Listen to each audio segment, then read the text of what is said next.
I found the writing of the play to be very unique. In the first few pages, it describes the text of the play. I thought it was interesting to learn that they use a technique called moment work to write the play, which is a method to create and analyze theater from a structuralist perspective, which where there's not a lot of scenes, but more like moments to convey the meaning of the play. I believe religion is a strong value that is being represented throughout this play, because each character followed and believed in their own religion, and that normally affects their perspectives on the murder of Matthew Shepard.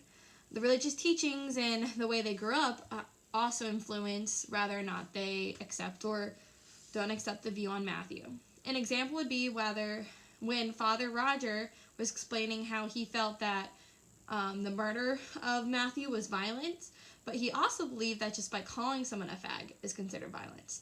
Another person may not agree with Father Roger because due to their religion. I think homosexuality is another value that was frequently discussed throughout this play, mostly because Matthew was homo, and at this beginning of the play, it becomes clear that, gayness and sexuality was not considered the norm in this town. It was discriminated. And many, as Jonas Slocknaker, I think it was, described that many people had left because of the state's profound homophobia. I didn't have too many things circled in my book, but I was curious on the word laramie, which I had researched, and it says, I learned that a city of southeast Wyoming, northwest of Cheyenne, settled in 1868 with the coming of the railroad. The city is located on the Laramie River, which rises in northern Colorado and flows 350 kilometers northeast through the Laramie Mountains, which is a section of the Rocky Mountains towards the North Platte River. So I thought that was pretty cool. I believe tolerance is a big thing throughout this book, which is where, you ignore differences rather than accepting them. Dr. O'Connor, he said that Wyoming people don't give a damn one way or another whether you're gay or straight. Meanwhile, he also insists that laramie is live and let live. So he's saying that most people don't mind that their people are gay as long as the gay people don't bother them. So both of these stances just are very tolerant, They are blind to difference rather than acknowledging and accepting it.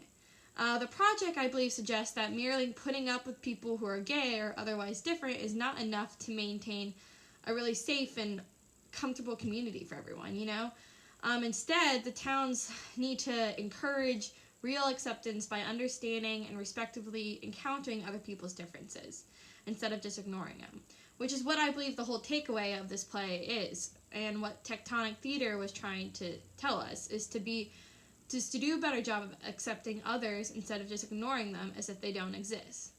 And yes, I do believe that this stuff can happen in Columbus, and I believe it happens every day. People ignore things all the time, and not just with homophobia, but just with, sexual harassment, sexual racism, all types of stuff. People just kind of ignore and move on. It's like, okay, we need to deal with this. I believe the Lamar Project was set as an episodic structure because it had multiple characters. It took interviews and different perspectives of many people, unlike Intimate Apparel.